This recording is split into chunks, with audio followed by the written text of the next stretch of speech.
I want to pick up the first point you made, which I do regard as extremely important, and that is there is now a broad consensus about the need for a government policy to deal with, in your language, industry, in my language, growth. And there is a distinction, but it's one I will say a word or two about.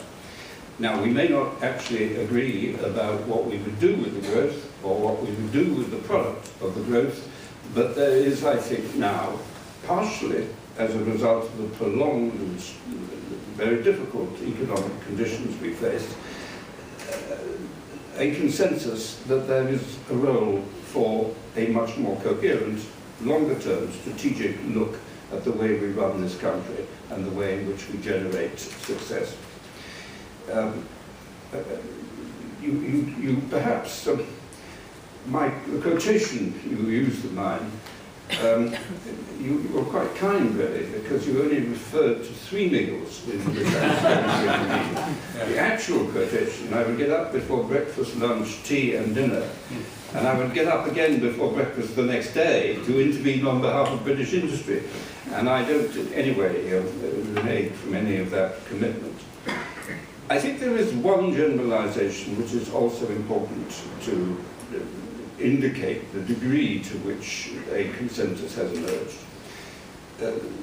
The nation-state today, in its pursuit of growth, is subject to disciplines which are unavoidable, and they are the disciplines of the international footloose investing community. People don't need to invest in this country. Companies don't need to stay in this country. Even British companies don't need to pursue policies which are associated with domestic growth. There is a world opportunity, a world market, and world discipline. And the world discipline, in my submission, now means that unless you make it worthwhile in terms of stability of trading conditions, in terms of labour relations, in terms of profit seeking, unless you make it worthwhile for the footloose investment community, which is a capitalist community, to come here, they won't. And if they don't, we won't get the growth, we won't get the jobs, and there isn't any way out of that. And there are no exceptions to that broad philosophy across the world. That is quite different to the broad political debate in which I was brought up in the 50s and 60s, where people did see a national option for a very different sort of economic philosophy. But that, my view is that that is now understood, and that has created the consensus that we have to look at the self-interest of this nation, at the opportunities of the whole nation, to work to maximize growth. A great deal of what we've heard today from Peggy and Francis is concentrated on an industrial strategy. My report was a strategy for growth. And that's in no way to diminish or ignore the significance of industry. But I posture to you a simple thought. Broadly today, something like 10% of our economy is involved in manufacturing. We have excellence in parts of that sector, without any shadow of doubt. But in the wildest dreams of anyone here, what could it look like in 5, 10, 15, 20 years' time? Let's assume that the whole whiz-kiddery of high technology is applied and we are triumphantly more successful than our competitors. What could it be? 15%? That would be miraculous. 12%? Well, we've done pretty well. But it might be 9%, it might be 8%. And frankly, no one knows. I mean, there are lots of people with slide rules who give you forecasts, but they don't know. But broadly, to ask that question is to indicate my starting point.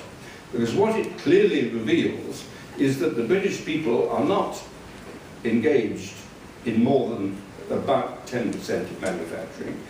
And in 10 years' time, it will look much the same. So what's happening to the other 90 or 85%? And that's when you start looking at a whole range of other things that are not manufacturing, but are wealth creating. And within those sectors, there can be massive opportunities, self-evidently. If you think of tourism, with a growing, prosperous middle class across the world, and with the heritage advantages of this country, tourism is going to be a significant growth industry. So I merely give you that example to explain why I take the broad view. I then ask the sort of basic question: to what extent is the country united in pursuing its opportunities? And of course you have to decide where you begin the analysis. I think that there's been a broad agreement here today that the government has a central role in that process. Now, we can have a big debate about what the process is, but because of the weight of government expenditure on direct support of industry, contracts that affect industry, and in a whole range of infrastructure, from education and skills to the transportation system, central government patently has an impact. The question that has to be asked is, should it think of that impact to see whether it is likely, as the money spent, to enhance Britain's growth prospects? So, the first question is, what is the government strategy? I had I think, a semantic disagreement with members of the government over my report, because they say they have a strategy. It's called an economic strategy, and I accept that. There is an economic strategy, and it's set out very clearly in the Green document. But it wasn't what I meant by an industrial strategy, and that is when you widen the debate. One of the anxieties I have about a strict economic society strategy is that you get into deregulation, you get into tax reductions, into that sort of argument, and all of those play their part. Nobody would argue more than I would for their inclusion. But the problem with that sort of analysis is that a vast majority of people reading it says, well, that's nothing to do with me. I can't affect the level of tax. I can vote for politicians, but it is determined essentially by a chancellor. Frankly, I don't like regulation, but I can't do much about it. Governments do that, either because it's European or homebred, whatever it may be. And so it's very easy for an audience and a population to nod agreement to those sort of proposals and wait for something to happen.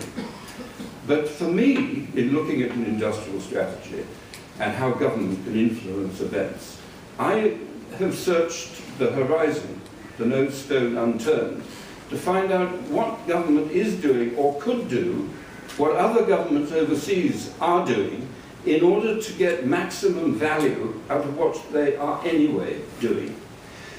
So, is there a government clear strategy of the sort I've defined? And there isn't. I can't ever remember one, so don't for a minute think this is a criticism of this government. I've never known a government with that sort of coherent industrial strategy.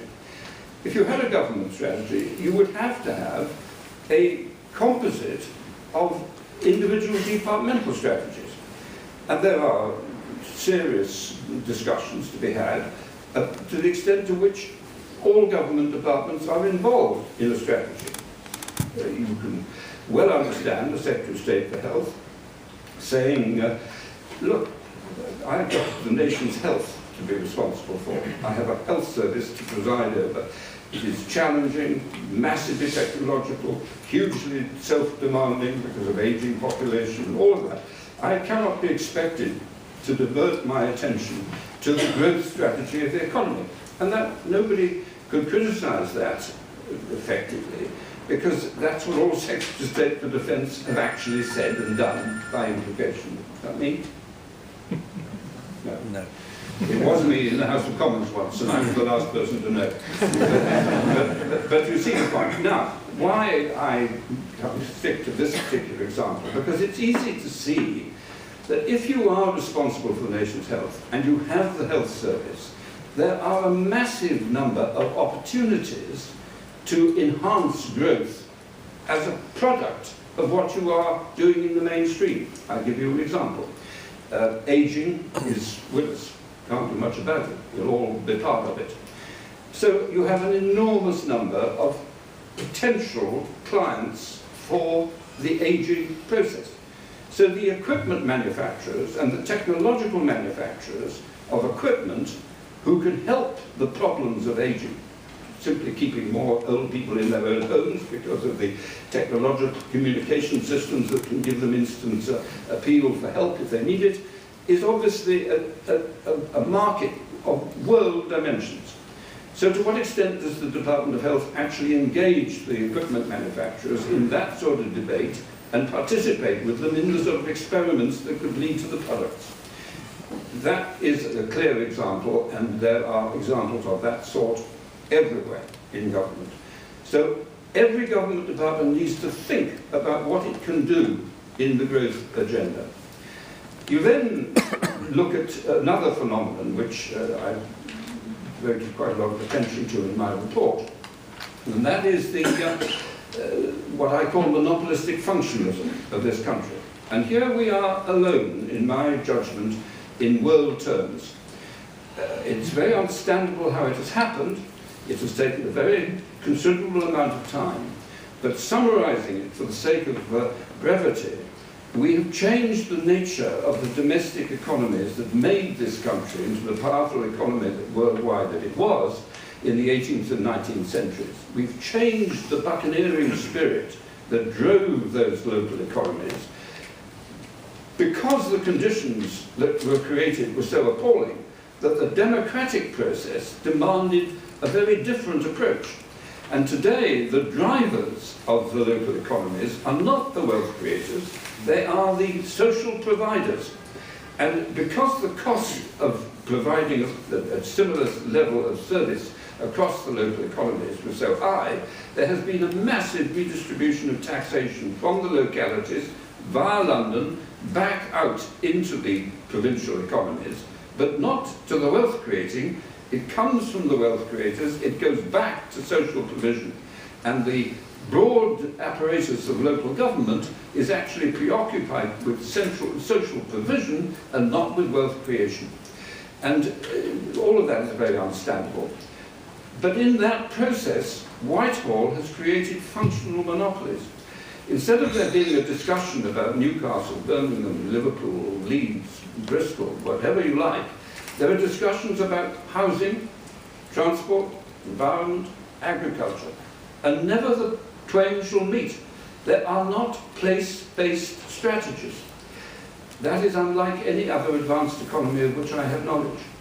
And so one of the central recommendations of my report is that we should try to get back to a sense of partnership between the domestic economies of the major part of our country, and broadly under this government there were 39, under the Redcliffe-Maud proposals of the 60s, I think it was something in the low 40s. We should try to get back to a partnership there between the wealth creators and the administrative units of local government, and we should give them access to the single pot, as I call it, of the money that is now functionally divided, and give them the chance to produce coherent strategies to bid for and use as they think appropriate that functional money that is available even after all the cuts. The figure is an order of £60 billion in the context of 4 years. It's a lot of money. But if you were to get strategies based upon a local place-based economic base, and they were then asked what they would add to that from local resource, from inward investment, sovereign wealth funds, from third sector activity, whatever it may be, my experience of running schemes of this sort is that there's significant gearing to be obtained, not just a more coherent place-based approach, but gearing which adds to the sums of money available. And let's be frank, anyone who talks about increasing government expenditure is just off the planet. That is not going to happen. The challenge is to reduce the levels of government expenditure. There is no more money, if I may coin a phrase. So getting better value for the money, getting gearing from the money, getting a place-based solution with growth as an objective seems to me a better way to try to challenge the crisis we face, the long-term debilitating influences which we've heard something about, and begin to put in place a different approach, a quite different sort of relevance to the problems that exist on the ground, as opposed to those that officials perceive sitting in Whitehall. And you can go on and on once you start down a road of this sort. The government have said they intend to move in that direction. They've said that they will provide £250,000 each year in the next 2 years, that's this year and next year, in order to help the local enterprise partnerships to design such a strategy. And that the money will flow from 2015. Can't flow faster because the money that's in the public expenditure commitment is already, if it's capital, it will be already signed up in terms of projects during the course of this year. Most of it will be signed up for next year as well, or planned or promised. You have to get to about 2015 before that flow of money is freed up from the existing commitments. So I very deliberately took a timescale that I thought was realistic. But from what is exciting to me, that from next April, and it's only 10 weeks off, the local enterprise partnerships, the leaders of the major authorities, vice chancellors of the university, captains of industry, whatever may be relevant to reflect the strengths of those economies, will sit down to start designing strategies for their economy that they think builds on the strength of those economies. And that is without precedent in my experience. It is competitive, the government can back where they think the strength lies, and I think that the effect of singling out success will have a very galvanizing effect on the less successful. Can it work? Well, it did work with City Challenge. And City Challenge took the most despairing communities, the sink estates in many parts of urban England, and said to the local authorities, you come forward with strategies to cope with that. Show us what you will do.